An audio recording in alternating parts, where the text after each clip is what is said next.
Hi guys, ఈరోజు విశేషాలు ఏంటంటే ఫ్రెండ్స్ అందరం మామండూరు ట్రిప్కి వెళ్తున్నాం.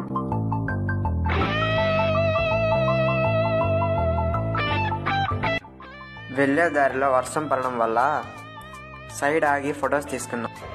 ఇంకా వర్షంలో ఫొటో స్టిల్స్ అంటే ఎంత పిచ్చో మీకు తెలుసు. వర్షం తగ్గిన వెంటనే మళ్ళీ మా ప్రయాణాన్ని కొనసాగించాము. మొత్తానికి మామండూరు వాటర్ ఫాల్స్కి అయితే వచ్చేసాము. ఇక్కడ నుంచి 2 కిలోమీటర్స్ నడుచుకొని పోవాలి.